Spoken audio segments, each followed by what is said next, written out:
Hey guys, and welcome to the show today. You guys know that I talk a lot about narcissists and empaths. So over my research, I just wanted to kind of go over some of the things that I have learned and also kind of give you somebody that I hate to diagnose him as like, this is what it is, but I have noticed that in my marriage to Jason, this is my husband of 11 years, and I just noticed that some of the things or behaviors that he did kind of aligned with narcissistic personality disorder, which then once I figured that out, then I started to kind of go, gosh, am I like, do I do those same kind of things? Do I act that way? Do I, have like an attachment style to like my person, who I am. So again, this is my husband, Jason Strometz. We've been married for almost 12 years now. In March, will be 12 years. But what I found over our time in marriage is that I knew that when I was getting into the marriage that he was a soldier, or is a soldier. Was a soldier because he's already retired, but still a soldier, always a soldier, I think. So, but I noticed that there were things like PTSD or things that even his family dynamics that was kind of broken, right? So I did recognize that as I need to hold space for him in that particular kind of trauma, right? So one of the things that I wanted to do is just kind of talk to him, because I started to talk about this narcissists and empaths on my Snap. And it started to get to where it was like, I was getting so many messages like, oh my gosh, like me too, or my husband's doing this and that kind of stuff. So the number one question is like, do I leave? Am I going to leave? That kind of stuff. Well, I think in a marriage, I feel like there needs to be like a structure, right? There needs to be like a foundational kind of thought process when you're going into it. I did think that I laid all my cards out as far as being very transparent with Jason. But now finding out, it's much different. It's hard to say if, like, do you stay? Do you go? Like everybody is going to have kind of a different, like storyline, right? So I think it's going to be, different for everybody, because there are 5 different types of narcissists. And this is just what I came up with, my little cheat sheets. But I came up with this just to try to figure out, like, I just wanted to figure out my husband. I just wanted to, I guess, be a good wife. So I felt like I should learn who he is. So I feel like hold on. I felt like I was running around in circles trying to figure out who he is. And I did know that the military, I mean, I could only imagine what the military would do to somebody, a little bit of a like MK Ultra kind of stuff, right? And I knew a lot about his childhood from what I gathered. But I knew it needed to ground a light for him. And I feel like whenever I started to, I feel like when I started to learn about who he was, is when I really started to realize or figure out who I was. So I am grateful for him. But then on the flip side, it's like the disorder is very draining and very demeaning and dehumanizing. So I wanted to give him the opportunity to kind of say, this is who I am. This is where I came from. This is what I fight with. Who I fight with is me. He fights with me, and I came across the different types and that kind of stuff. So as I was kind of, like talking to him, like, hey, this is what I think. This is kind of what I think you're dealing with. Like, let's try to heal it. Let's try to, bridge the gap. Let's ground the light. Let's make sure like you're good, right? Well, I don't know if that's going to actually happen, like with him. He has to do that on his own, and that's what I talk a lot about on my Snap. You have to do your own work. It's not for anybody else to do the work for you, or put expectations on the person to do that. I wrote down expectations lead to resentment, and I feel like it does. But with a narcissistic personality disorder, they raise the bar very high to where they move the goalpost. So in my Snap, I know I'm kind of all over the place. I am super nervous about even talking about this, because this really divulges my marriage for the last 11 years. So I hope this helps.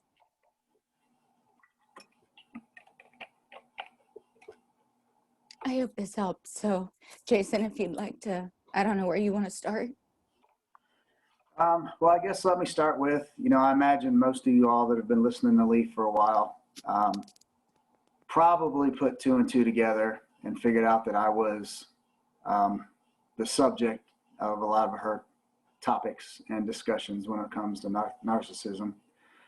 I'm not going to say that I agree fully with her that I have narcissistic personality disorder. I will, however, admit that I have a lot of the characteristics that I've read about. And it makes living with me very challenging. She referenced my childhood. I did have a unfortunate childhood in a lot of ways. It caused me to develop differently than your average child, than our children, than how anybody would want their children to develop.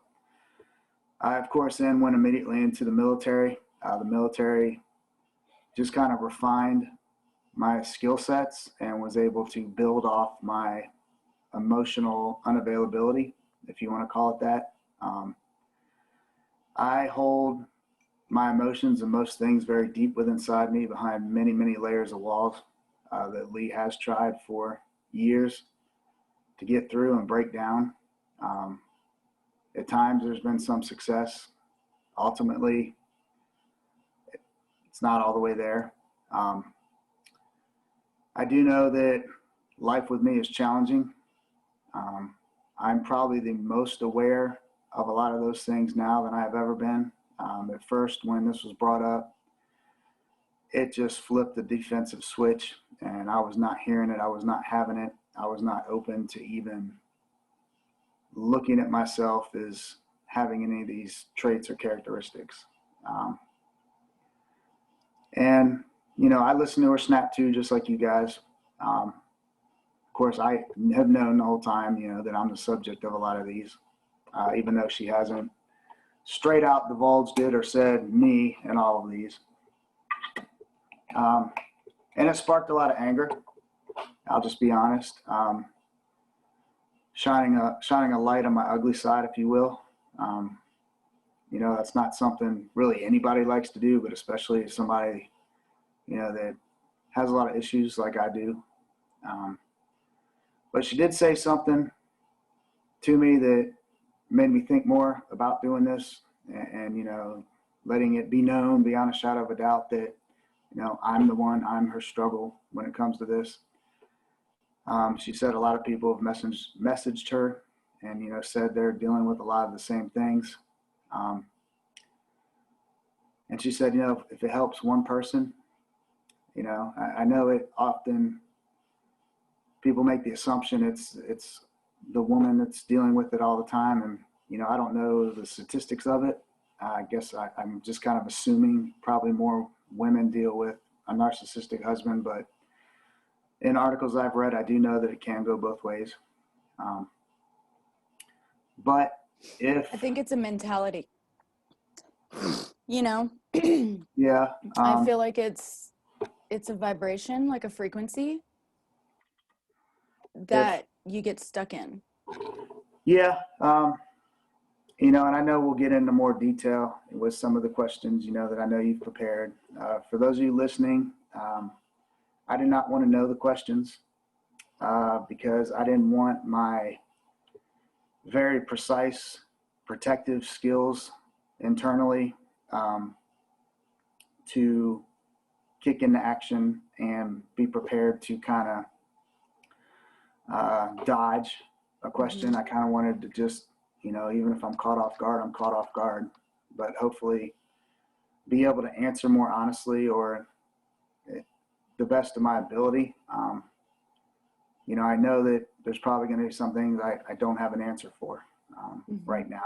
And I imagine this probably won't be the only video she does of this, because obviously, we couldn't go through the whole thing, the whole topic and everything that I've gone through that's kind of led to where I'm at and where she's at with me, in one 40-minute video.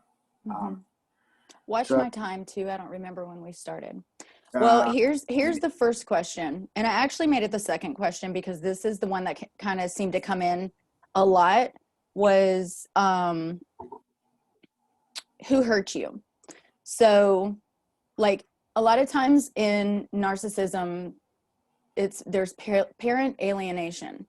Okay. And that came up a lot, like with your kids, right? The parent alienation. And so I guess in that, knowing that maybe we may go on to like your mom, this is what I think, you can answer it, but if it was your mom, then back then, if it was that childhood trauma, can you say that you healed from it? This is kind of a whole bunch of little parts, have to throw a bunch in, and then you just pick up what you need. So did you heal from it? Why do you still carry it? And do you realize that you have become the person that has hurt you? So a lot of times, like how generational curses will continue to just be generational is because, like, say grandpa is an alcoholic, well then then dad becomes an alcoholic, and then now and I'm not saying Jason or myself, I'm saying in general. Right. So it'll come through the generational bloodline as an alcoholics like syndrome or alcoholism. So in that case, if you know that this particular trauma happened to you back then, at what point in your life do you heal that? Or do we just continue the pattern and then drag the people along with you, repeating the behavior? All right. Well, for me, my original trauma was from my biological mother. And as Lee knows, none of you all know, I've recently started to learn how to do shadow work and try to fill in the blank spaces in my memory. I've had large sections of my childhood that I don't remember. Where I lived, other than the state, maybe the city. I couldn't remember elementary schools, middle schools. I've since been able to find that out through records requests with the state of Florida. So maybe 2 months ago, if I'd have been asked some of these questions, I would have had no damn idea. But what I have put together is, my biological mother was the original trauma. She took me from my other mother when I was about 5 years old, and moved from Pennsylvania to Florida. So that day, that physical and emotional separation of my family, I can still recall vividly. That led to a childhood of physical abuse, emotional abuse, every kind of abuse that I think there's a definition for. Of course, I had no one to turn to. I was a little boy, boys aren't supposed to cry. I know I got to summarize some of this. But my childhood taught me to survive. I learned how to survive. I did not learn how to express my emotions, communicate effectively, be in a healthy relationship. I had no damn idea what that was. Never saw what a marriage is. I learned to survive by any means necessary. So then I go into the Army after high school. I decided that for myself. And of course, the Army is a little different now than it was in 1992 when I joined. But back then it was the same thing. Nobody cares about your emotions. They care about execution, performance, and execute. I was good at that. I was not good at expressing emotions, talking about emotions. You don't even think about emotions. I didn't want to. I felt like when I physically got away from my mother that I'd be fine.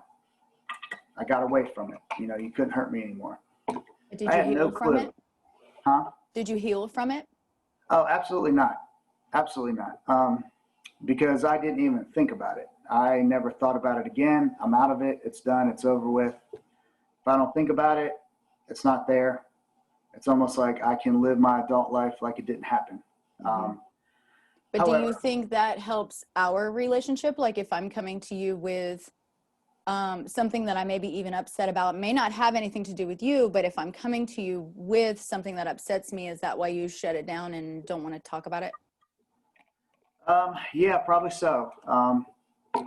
It's growing up for me. Everything about me was wrong. I was a mistake. I ruined my mother's life. So I have a tendency, one, to immediately get defensive and make the assumption that everything that's wrong is about me again. So, and even if that particular subject you bring up actually is about me and I am responsible for that, my brain, those protective systems that have been honed to just absolute precision over the last 40 plus years automatically kick in. Oh yeah. To protect me from that threat that it perceives to be the original Well, I threat. can feel that vibration. So as an empath, we feel everything around us, right? We can feel the different changes in like energy. So I know that like if we're around each other, even if we've had a good day, I don't know if you get into your brain, if you start thinking something or manufacturing something in your brain, because your energy shifts. It shifts, and then the rest of the night is shit. And sometimes I can actually feel that myself. I can feel all of a sudden something changed. So let's ask why do you feel like you need to carry or hold on to the things that your mother, who you have escaped, you've gotten away from that person, you've realized that everything that that person said was bullshit, you're not actually that person, you start to realize that the things that she did was literally her storyline to you. Now, is it fair to you that you had to go through that? No, not at all. But if you recognize the things that you have gone through and then realize the characters within like that, the play of your life, basically, then you can realize like, I'm good. I'm not as that person, because you have to remember, look, you lived with her for a while, but she lived with us for what, 7 days? Yeah, Was it like a week? I think it was a week or two before we got her into that home. Yeah. So I saw that, and that's why I feel like as soon as we brought her into the house, like your energy changed. You're damn right it did. Well, but that's what I'm saying. Understand what that was her story. That's what she chose in her storyline. That Because has nothing to do with I didn't you. want to do that back then. And I did because you were adamant about it. And I also realized that About what? Wait, what? about bringing her into our home when we got that phone call. Oh, I would have kept her. I didn't want to, because that was bringing all that back. That was bringing what I escaped back into my present life. Now, what we did obviously, for those of you listening, we brought her into our home to try to, figure out what to do with her and for her.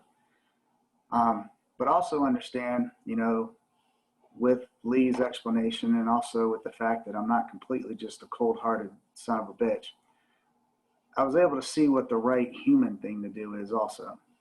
I didn't want to, that hurt child, all those scars, all those protective systems were like, there's no way in hell you bring that woman into your home. Love though. But You I don't have have to love. I don't have love for her. okay, and that's fine. But there has to be like a forgiveness. Like, you did what you needed to do. I forgive you for whatever the hell, that starts the healing process when you understand that that person is Well, unfortunately, if she's a shitbag, that's how she chose to run her life. yeah. You Well, listen, hold on. You have the opportunity to change your life to not be that person. I feel like you're kind of that person. You're doing the same things to me, maybe not beating me, but not beating you. No, I'm not beating you. I mean, you have shoulder checked me, but beating, no. The point is that you don't have to be that person. And at this point, that's why we're asking, why do you still carry it with you? Because I never learned how to let it go. Mentally.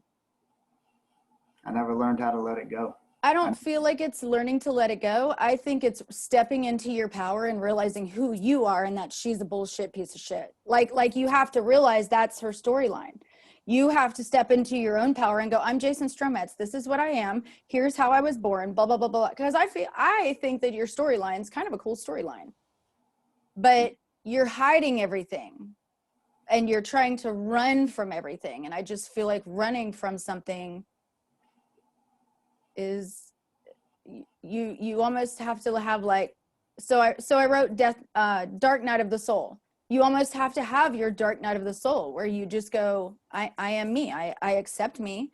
These are the good things that I love about myself. These are the things that I don't love about myself. You have to have an ego death. Your reality needs to be shattered, realizing that you're never alone, and you're not ever alone because you have your angels. You have your ascendants. You have people that are related to you that have passed over that are like protecting you.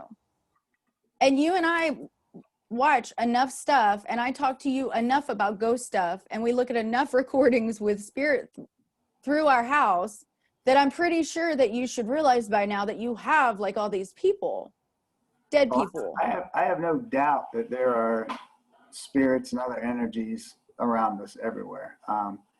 Now, how many are there directly to work for me and on me? I don't know. You and especially Grace are magnets for them. I think they know that. So I'm a lighthouse. I feel like more of them are here for you because you can communicate with them and they probably like to communicate. But yes, I do believe in ghosts and spirits. And yes, I have seen enough in person, not just in videos and stuff, to believe that. Although I don't hear them and communicate with them, I have experienced enough in my life that I know there are protective energies that do have the tough job of keeping me alive. There's been a couple times in the military, I can't explain why I'm here. Somebody pulled me out of the way, made me turn left instead of right, so I am aware of that. I don't have, the same conviction about it as you do. Like, I don't want to talk to them. They're more than welcome to be here. We said this out loud. I know you're here. Just don't be throwing shit around the house and hiding my keys and stuff from me. And, I don't need to see and talk to you, although I have seen them and I hear them in the damn house all the time. And, I'm okay with that. And occasionally I'm touched by what I think is that spirit of a cat that rubs on my leg in the kitchen, but none of our cats are around. So, When do you heal from it? When do you step into your power and say, like, this person who now is dead, like, she's not even here. She's probably in spirit going, I am so sorry. Because once we cross over and we actually get to see like who we were in the 3D, like that, like you get to see your storyline and she's probably like, oh my God, like I've ruined this little boy. Okay, well, you have. This woman has done that, but again, you're not a little boy anymore. True. You're not in those childlike kind of states anymore. So it's up to you to fix that. Do you remember when we got into that huge argument? There's many, but it says, since you said you got so mad and you said, since you know me so well, you fix me. Yeah, I remember. That was probably the worst thing you could have said because my brain, little investigator. And I knew that like with the PTSD, I'm like, let me start there, right? So I started there, came across all this like stuff, and I'm just like, this stuff doesn't serve me anymore. So I wanted to say, like, for you, why are you carrying the stuff that, like, the people in your life that have hurt you? You know, like, I understand that's your mom, but Well, she just plays a role. part of it is that kind of until recently, my mind was not open enough to even look at myself and some of these issues and things that I have and have been carrying. So for those of y'all listening, I would not even entertain the thought or let my mind go down the road of, you know, taking responsibility for the things I say and I act and start figuring out why. So I'm at the beginning of that road. But also something I've said to you, Lee, and for those of y'all listening, you know, when you start digging, you know, and to get me to start digging, and you start pointing out the trauma or the things that are wrong. That's just how I'll summarize it. You start pointing out things that are wrong or things that aren't good about me, personality-wise, behavior-wise. All those protective systems that have been, you know, working really hard for 40 plus years, they kick in because they see that what you, or could be anybody, if it's even not your spouse, if they perceive a threat similar to a past threat, or God forbid the original threat from your childhood, those protective systems take over and they shut it down, and they're gonna protect that wounded child that's still inside. Because it hits that memory chord. Yeah. And you instantly react the way you used to act during that memory. And part of it's too, you know, for anybody else out there that's experienced childhood trauma, you can't defend yourself. You know, when you're 7 years old, you can't even physically defend yourself. I mean, I couldn't physically stop things till I got about 13 or 14, and I was bigger and stronger. You know, and that's when I was able to stop physical abuse, but all the mental and emotional and developmental abuse was already set in. Do you feel like that's why you go to the gym and make sure like the physique and everything is on point so that people won't fuck with you? It serves a couple roles. One, until September of last year, I've been in the Army, in combat arms, specialized units, and I've been a lineman. So I've had very physical jobs.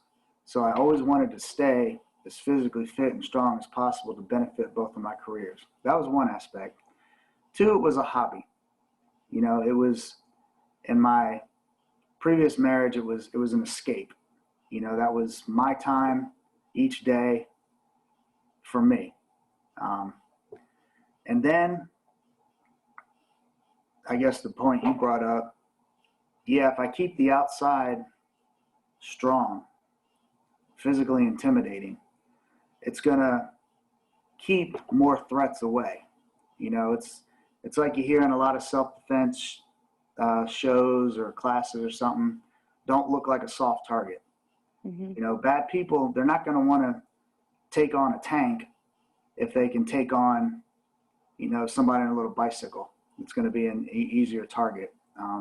So it's kind of a combination of all those things. You know, as far as I moved up in the ranks in the military, I wanted to also be the physical example of what I wanted my junior leaders and soldiers to be. You know, I always believe it's hard. I can't really get on a younger soldier and say, hey, man, you need to get in shape. You need to do this, if I'm standing there looking like a fat piece of shit. So it was a lot of things.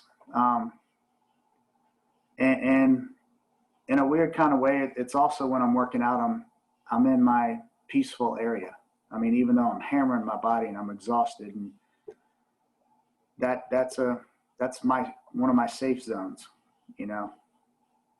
But yeah, I think a lot of it goes back to, or I guess where I was going with that is when my systems, when my brain, when that protective side of my brain sees something that resembles a threat from back in the day, and now even though I'm nowhere near the size and shape I was as a little 7-year-old, those systems kick in the same way. And their sole purpose is to not let me get hurt in any way, shape, or form. And they're so strong and they're so reactive and they're so quick that I don't even realize it takes place at times. I'm just now, for those listening, aware of these automatic processes.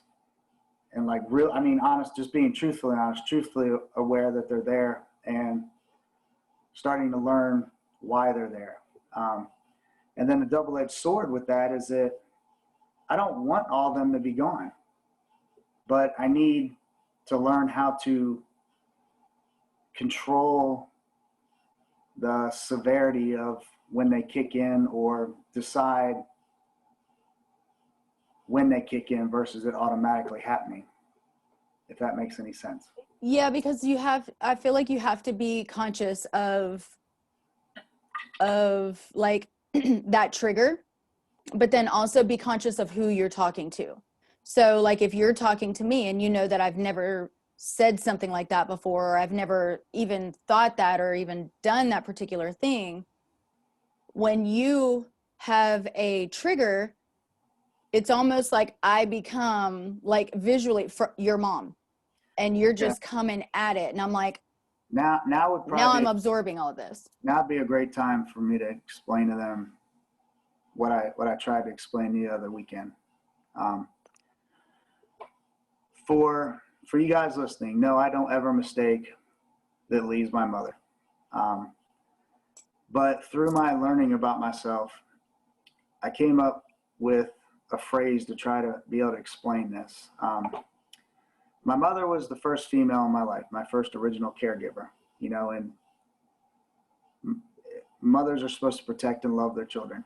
You 99 out of 100 probably do. Mine didn't. So my mother was the first female in a position of power. And by power, I mean, I kind of define that as being in a position to hurt me physically, mentally, or emotionally, right? So she did that. And all these protective skills, devices, reactions developed from my childhood. Then I escape and I leave.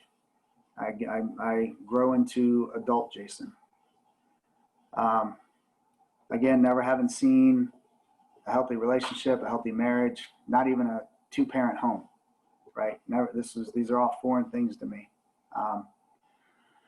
So going forward, what I've come to realize is that any female that gets into that position of power, and a wife is that, and that's not to say she's my mother, but she's in a position of power, meaning you're in a position to emotionally, mentally hurt me. You're in a position to possibly hurt me.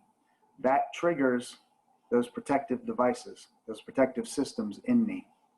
And as you know, I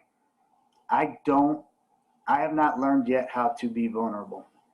Vulnerability is a weakness. I've grown up thinking that. I refuse to show vulnerability mentally, emotionally, damn sure physically. And all those systems that developed, I needed them at the time, and I needed them to be that strong at the time. But because I've never looked at them, never studied them, they just got stronger and stronger and stronger and more automatic, to where now they don't serve the same positive focus and force that they once did. They don't serve me well like they did when they were created. They're more of a problem now. A lot of those triggers are manipulation and lies. So when you are in a relationship with somebody and your first reaction is to manipulate the person or lie to the person, that doesn't make a sturdy foundation. So at that point, if you're trying to make the sturdy foundation with, like, say, cement, I feel like there will be holes in it because of the lies, and then manipulation and then it's hard to like put up the sides to be able to put the roof on, you know, to actually make this solid venture with this person, because there are so many like fabrications. So I felt like with us, it was hard for me to really know what you wanted as a wife, because like in the beginning, you and I had talked about basically like what you and your ex-wife's relationship was. Well, the things that you were telling me about her, I was kind of like, I am none of those things. I am the cool part of that. Like, I do all this. She didn't do shit. I feel like I'm mentally stable. Nah, you know, like this kind of stuff. I'm like, we will do this. It'll be magical. This is the person that I'm supposed to be with, my twin flame. And I feel like I communicated the things that I thought it was, that like the marriage was gonna be, and what I wanted, and really put out like, you know, what I want, the connection and friendship and trust and that kind of stuff. And I feel like with the personality disorder that, or, and even the PTSD from, you know, the childhood, I feel like it's very hard to trust you. It's very hard to trust people in, like in general, that do that, you know. And I found that it was little things. So I was wondering, like, why would he lie about the small things? Like, how is that like, how is it vulnerable for me just to say something like very small, and then you lie about it that's very small? You know what I'm saying? Like, I don't, I guess, again, sorry, I'm getting ahead of myself. I'm going down my list of the 5 types of narcissists, and then the empaths and that kind of stuff, right? Super sensitive. Like, what I feel like empaths are natural healers, problem solvers. They want resolutions. Plus, I'm a Libra, so I'm gonna, like, I want the equality. I want the, you know, I can feel the energy and physical symptoms, mental, emotional, spiritual, and like empathic. Well, I feel like in narcissism, there's no empathy. So if you don't show the empathy when I'm trying to deliver to you like information that may have hurt me, and then you manipulate it and then lie about it, or say something just to get the topic off of you, again, it's not helping the foundation. And I went through this with even my parents. I had to really think about what my parents were doing when I was doing shadow work, dark night of the soul. I had to really look at the people and the characters that were around me. And when I started to focus on Jason, I'm like, I swear to God, this man hates me, you know? And when I started to look into NPD is when I was like, no, he hates himself. And that's why I'm like, why do you, that's one of the questions. Why do you still carry it? You don't need outside people or outside influences to tell you who you are, or like a female to look at you and you feel like it's, ooh, that kind of thing. Yes, that's exciting to kind of get those little like confirmations, but I feel like with PT or narcissistic personality disorder, I feel like it's almost a supply. So when you get those supplies as your wife, I feel like I'm like almost like put on the shelf until you need me. And I'm sure that that's how you felt when you were younger, when you were growing up. Like, your mom only wanted you to do this, and, you know. So again, like, why do you hold on to the things in the past that you absolutely hated? That why are you returning the favor now to like me? And it's not even just me, because it was your ex, and like it's the same kind of emotional patterns. So when do you get sick enough or frustrated enough with this landscape of your mind to change it and go, no, I'm actually a good human. I'm not like that. No, I'm actually, you know, like, when does that stop for you? Sorry. All right. Well, that was a long question. I know. Sorry. I'm kind of at the beginning of that, you know, and realizing that I have been carrying all this my entire life. You know, I wasn't aware of it because I would not turn inward. didn't want to look at that stuff. I wanted to focus on positive things and keep moving in a positive direction. And I didn't want to shine light on negative things. And a lot of times I felt like you were forcing that. You were forcing me to do that. And naturally I rebelled against that. I didn't want to do that. Yeah, I remember that because you were like, you're forcing me to be, and you stopped. And I was like, a good human? Let's do it. Be a good human. Like step into your power. Be like, I am Jason Strometz. This is what I've done. Realize too, when you say be a good human, you're at the same time implying that I'm currently not a good human. So that's going to generate a protective reaction also. Okay. See, do you feel like you're a good human to me? I feel like I'm a good human, yes. To me. And I feel like I'm good to you. Now, there's a caveat to that. Can I be a better human? Can I be a better person to you and the people in general? The answer to that's yes. Hold on. Most of us. Yes, and I understand that, but this particular video is Narcissist and Empath. So it's us talking about our relationship is why I'm saying that. Okay. So right now, are you being the best version of Jason for Lee? Are you being the best? Have you relinquished? Is that the word? Yep. The control over everything around you and just started to live life with Lee? Or are you trying to control everything with manipulation, lies, gaslighting, projection to try to manipulate the marriage? And then in the end, it's almost like, I don't know who you think you have now because I'm not even that person, you know, like you tried to make, so yes, are narcissists nice on the outside of the world to the general public? Absolutely, because they love their reputation to be squeaky clean. Well, also the outside and general population is not in a position, and I'll speak for me, not everybody. Nobody outside of this house is in a position of power that can hurt me. Well, and that's why I was saying when I said the question of, are you a good person, like be a good, better human? And you're like, well, that's implying that I'm not. Well, to me, are you a good human? Have you stepped into your power to be committed to this marriage as I was? Or, you know, like you have not done that kind of work to to get rid of your demons.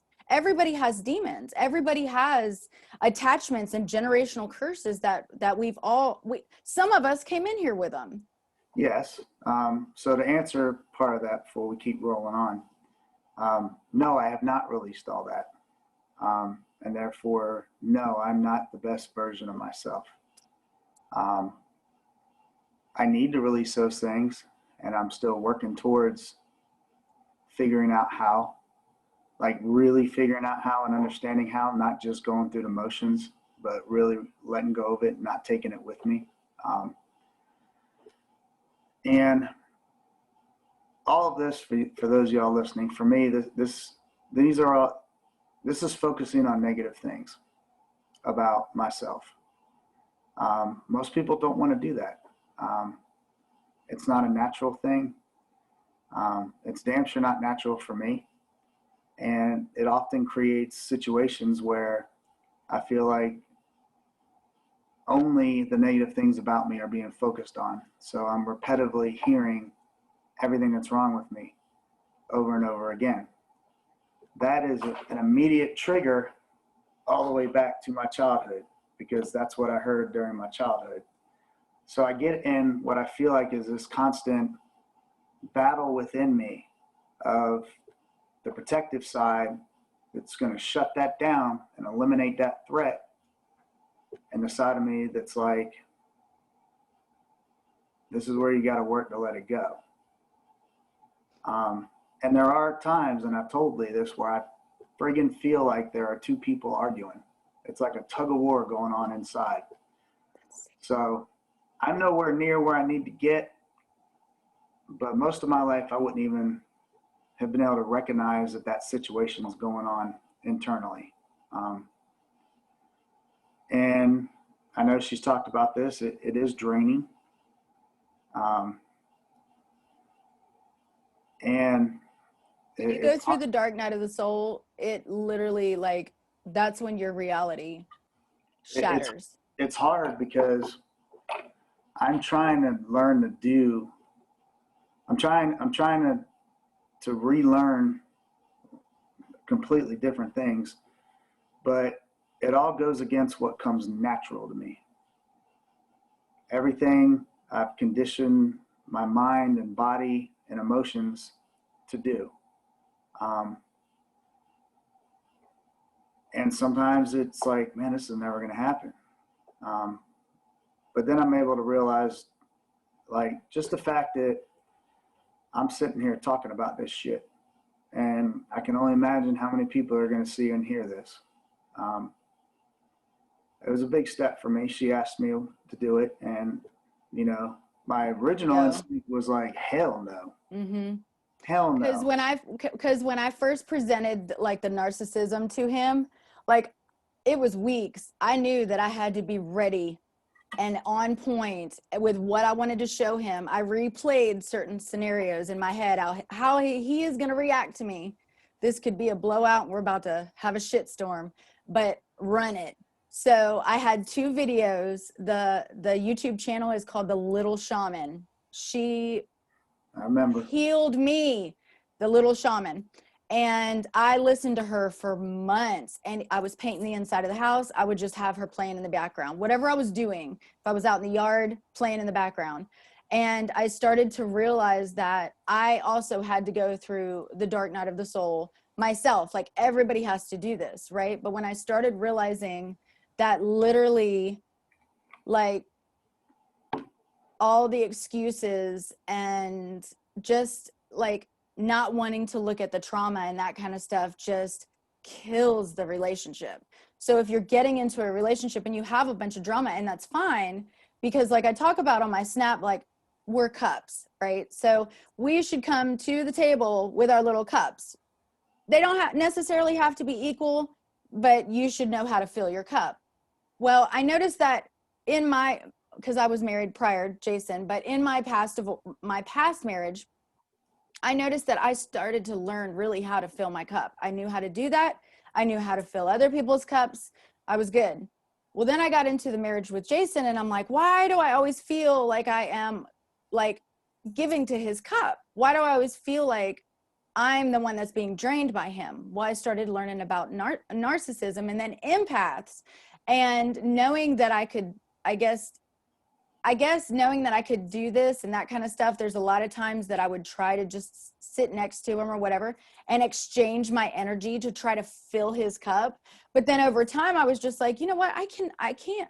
He doesn't want to do the work. He doesn't want to put the time in that's going to like help him. Like, even in our marriage, I've told him several times, with or without me, I want you to be whole, because like, with or without you, if we're together or not, I still have to be whole, and I try to teach my kids that.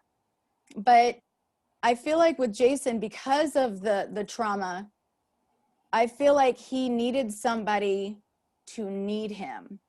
And then it's weird because like in my mind, I don't want somebody to need me. I want somebody to want me. Like I want to be with that person. I want to love that person. I want to build, a beautiful relationship with this person.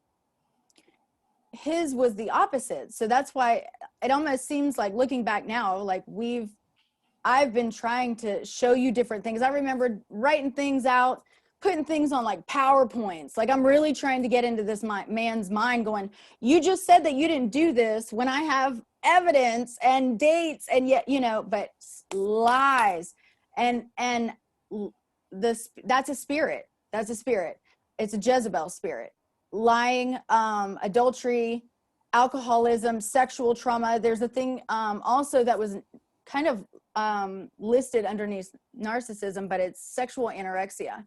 And in that case, it's like you're kind of scared to show affection or be intimate or even vulnerable with a sex partner because of how that maybe another person made you feel, or maybe you have sexual abuse where it was like rape or molestation or anything like that. So underneath that can also be sexual anorexia. And I feel like in our marriage, it was kind of like it was a struggle to be kind of like romantic or anything like that. You know, like it it almost like wasn't there, I guess. And I don't know if, again, like you say that you didn't grow up in that kind of household. I didn't either, because my dad like cheated on my mom several times and that kind of stuff. So like I didn't either, but I knew in my heart that I had to make a conscious choice to give to the coitus relations, because that's part of a marriage. Like that's part of what has to happen. And so with Jason, I've told him at any time, if you want to touch my body, touch me. If you want to kiss me, kiss me. If you want to whatever, let me know. Like, let's do some foreplay and get on with it. But I don't feel like that, like, I don't know. Do you want to elaborate on that? I feel like I feel like I was always coming to you for coitus, or I was always trying to, you know, like light the candles and set the mood and wear something cutesy cutes or whatever. And it just kind of went to hell in a handbag. So do you think that has anything to do with like being growing up or anything like that, where it was just like weird, or did you see anything that was weird? Um, well, I have no doubt in some aspects it goes back to my childhood. I'm not going to get into some details of my childhood, but you know, I didn't grow up like I never saw my mom in a relationship, you know, so I never saw affection between the parents. There wasn't affection between us. My mother was not a doting, loving person. Um, What does doting loving mean? What does that um, consist of? well, let's think about how we are with the girls. When Breezy or Grace comes home, you know, first thing they do when they walk in, they both hug us both. You'll sit with them on the couch sometimes, and you may just, you know, their leg will be laying across yours. You know, just there's that connection, right? And it's with both of us. There wasn't any of that connection for me growing up. I had a maternal connection with Carol, ironically enough, but Carol wasn't my biological mother. Um, I had no connection with my biological mother in any way, shape, or form, even to this day, even when I saw her body laying on a slab in the funeral home. There wasn't a connection. There wasn't an emotion. And she was literally just the person that was supposed to bring you here. So when I do things like that, like if I'm sitting with you or I'm laying my, like on you, you know, why do you instantly say that I'm just doing it and I don't feel like, why do you negate it or dehumanize the affection that I just showed you? Because it, Go ahead. because it feels like through, other than in the beginning when everything was new, when we kind of got into, I guess, what I'll call the normal part of the relationship and marriage, it didn't seem like things were just occurring naturally. Um, and I know you've heard me say this often, it didn't feel like things were a two-way street. It's like we would go back and forth where you would be the initiator of affection and sex for a while, then I would for a little while, and then you would for a little while. What do you think was the disruption in that? I honestly have no damn idea. Really? Well, I mean, other than arguing and shit like that, obviously, if I've been acting like an asshole, then probably like most marriages, there ain't gonna be any sex for a while, which then breeds more friggin' aggravation and shit like that. So then why not just lift the vibration in the house and make sure that you know, like your vibration is balanced and, you know, and then that way you can have more sex, you know, because then again, everything is my fault and all the situations are my fault. Everything goes back to being my fault, which goes back to the trigger of my childhood. why do you say it's all your fault though? Well, if we're arguing, um, and I've been acting like an asshole, and that's my fault, then subsequently the reason we're not going to have sex for a little while is my fault. So then it snowballs into my fault, my fault, my fault. And So okay, so let's say that happened. Let's say that happened on Monday. What happens Tuesday? we You still know, don't, like on Tuesday, do you stop the behavior, or like maybe come back to the person and be like, hey, sorry? sometimes, sometimes not. Sometimes the next day I'm still pissed off about it. Is that where the punishment comes in? It's not punishment. It's still being pissed off. I mean, come on, don't act like you hadn't ever been pissed off the second day after a damn argument. You ain't jumping my bones the second day after we argue about something. No, because of what we argued about. Okay. So like I said, things don't occur naturally. Well, And that's why I would say, why are you doing it? Oh, you're doing it just because we argued about it and I said something about it. It's that's not true though, because not naturally occurring. See, I don't think that's true, because there's been times that things just naturally occur, and then you kind of like hit me off my little stool, like, hey, I've been doing this, this, and this. And that's where I feel like the manipulation comes in, because you, on one hand, and my parents did this to me too, on one hand, we're doing this, this, and this, and we're going good, and you know, Lee feels like we're doing good, and then all of a sudden we switch it up or move the goalpost, and now I'm tracking on another whole different track, trying to look for what the hell. And then I feel like we're spinning wheels because you're changing the playbook. Let's think about it in this logical sense, right? Most all guys want to have more sex. Oh, for sure. Whether they're married, single, or whatever, right? Mm-hmm. I don't think any woman will disagree about that. So if I'm so set on all this manipulation, wouldn't I intentionally manipulate things so that I could have more sex more often? If I'm going to manipulate something, why would I? People can manipulate for good or bad. Well, why would I intentionally try to manipulate so that I get less of something I'm complaining I don't get enough of? That logically doesn't make sense. Well, yeah, but you're right. And most personality disorders don't make sense. Bipolar doesn't make sense.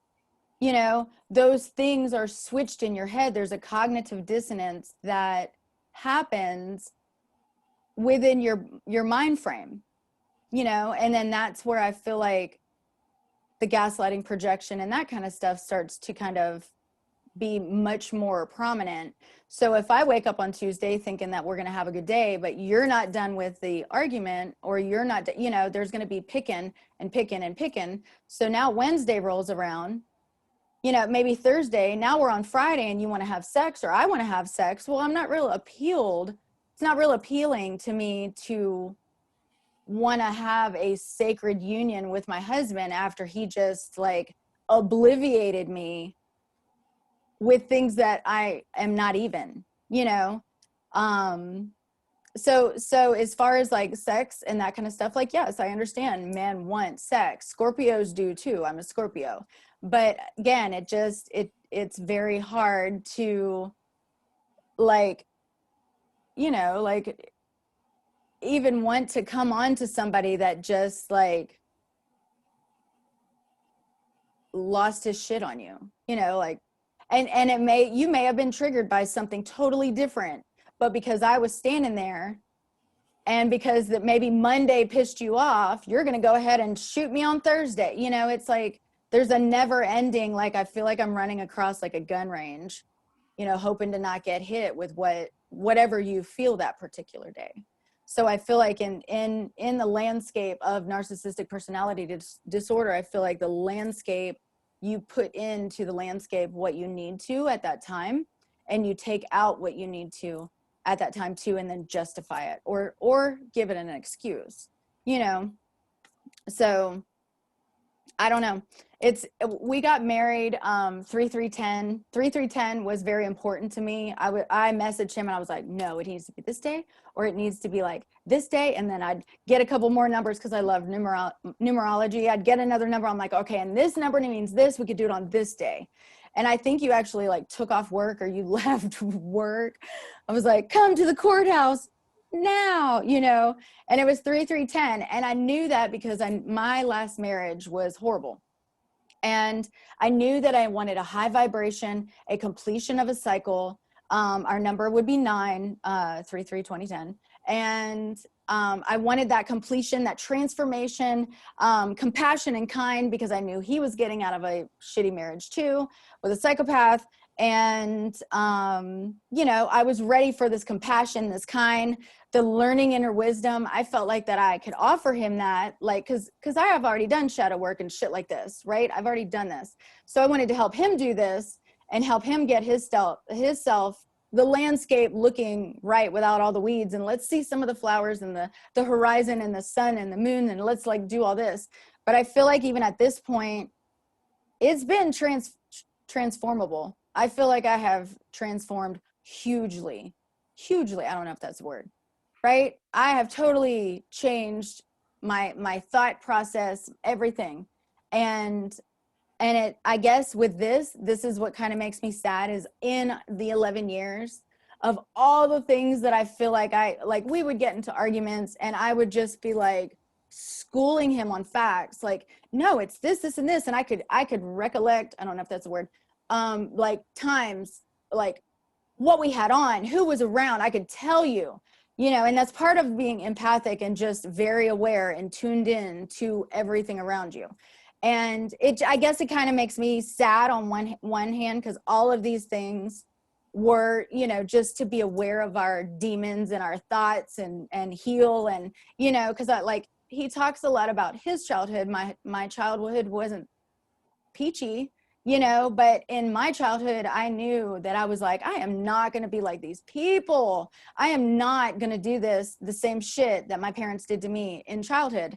And I stood very firm on that. Like, I am not doing that. Or like with my husband, my dad cheated on my mom several times. I was not going to be that person. I am not going to generationally keep doing this down the fucking line. So, and even with like communication, my parents did not have a good communication at all. I was better seen than heard. That's why it's like, even for me doing this is huge. 2 years ago now, I'd be blah, blah, blah, blah, blah, all over myself. I wouldn't even know what the hell I'm doing. But you have to step that foot forward. And I feel like I have done that. 11 years of pleading, almost trying to get him to see that he can, like, step into your fucking power, like, you know. And that now it's even, you know, the lies, the ultimatums, it's almost like I don't really know what else to do with it, because the communication with us is not that great. So it's like I don't really even know if he's healing or not, you know. So I kind of sit in this limbo, like, you know, are we doing this, you know, because it's like every other weekend, you know, he talks about divorce. So I'm like, okay, or am I in it? Am I out of it? So it's that push pull, I think, that happens. I don't know if it's like a security thing for him where he feels like, well, I'll get rid of you first and then it saves my face, or I don't know. In NPD, that seemed to be one of the things, the discard, almost like they will discard you first to say like, so that they can go out and like say whatever. I don't know. But I don't know, the emotional management within your head. I wish that there was like this balance within it, you know, like battle your demons, you know. I mean, I'm sure you've came face to face with them before. You just have to know what to say to them, you know. I went over that one. Oh, why does it? Hey, go ahead, baby. what's your time? I don't know. I didn't look at it. Don't you have a timer somewhere on the screen? Going to tell you how long you've been recording? I don't know. No, it doesn't. We'll probably have to do this in 2 segments. Oh yeah, this says a trigger is a fear of something being true. So when I wrote that down, I instantly thought of, again, why do you not step in your power if that's the trigger? If the shit that your mom said, like, let her say it. Who cares? This bitch is dead now, you know. Why? Well, also, if you know something's a trigger, why would you pull that trigger intentionally? What do you mean? A lot of times people will pull triggers or push buttons that they know what the reaction is going to be. Mm-hmm. And I've often questioned that. I feel like you pull triggers at times intentionally, and I've never understood that. And then you get surprised by the reaction. You know, Really? picture a trigger on a gun. You pull the trigger and then get surprised the bullet comes out. Well, that's what happens. That's funny. To me, I would say that that's reflection. You're reflecting that to me because I don't do that to you. Of course you would. Are you gonna sit there and say, "Yeah, I pull your trigger intentionally sometimes"? Do you think I want to walk into the lion's den like that? You don't think I try to avoid that at all cost? Probably sometimes, yeah. Probably most of the time, yeah. But Look, you something's said off. early on that You know it's very something's a hard trigger. to live with you and to be with you. And yes, I walk around on eggshells a lot of the time. So I'm not sitting here like poking at the bear. Trust me, that's scary shit. Just like whenever I came to you with the little shaman and I asked you to watch these 2 videos, you knew that it took me 2 weeks to even come to you because I was not going to poke the bear. We don't want to piss him off because then he attacks us. You know, so that's reflection to me. Well, there's been times in some arguments I've said, "Would you stop? You're intentionally pulling the trigger. Will you just stop?" But you didn't stop. You said you just need to control the trigger. Well, that would be great if I was at that time in a position where I could control and take the bullet out of the gun. Mm. Sometimes I'm able to. Before, I used to never be able to. But at the same time, if you're both working towards the same goal, I work on getting rid of the ammo. Don't intentionally pull the trigger in the meantime. Hmm. Well, usually you're intentional of pulling the trigger with me means me questioning on your behavior. That's usually the trigger. Something that you have done or said, so then I bring to your attention and then you just start firing at me. So again, in a relationship, a stable relationship, there should be communication that I should be able to say, hey, babe, like this hurts me. This kind of bothers me that you did this, or this kind of bothers me that you said this. At least I do it in like, you know, quiet, private space, like in the truck or in the car on the way home. I'm not just doing it out like to, you know, I'm pulling my husband of 11 years to the side saying, hey, you know, you did this hurts my feelings. And then you just come out guns blazing. It's almost like you're not even listening to me. You're just ready to defend. You're ready to, you know, and that's a lot of times why I end up texting it to you, because then at least I can get all of it out and you can either read it and tell me to fuck off at the end or whatever, but at least I got that whole sentence out instead of when I'm trying to tell you and you collapse the conversation. So Okay. yeah, super hard to communicate with you when it comes to my emotions.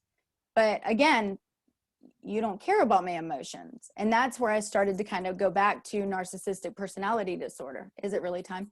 Okay, we're going to do this in 2 sections, you guys. If you resonate with this, if you understand what I'm saying, or if you feel like you can understand what's on the oven, come back for part 2, or I guess we'll do part 2 soon, and then I'll upload it for you guys. But until then, you guys take care, and I'll see you on the next whoa.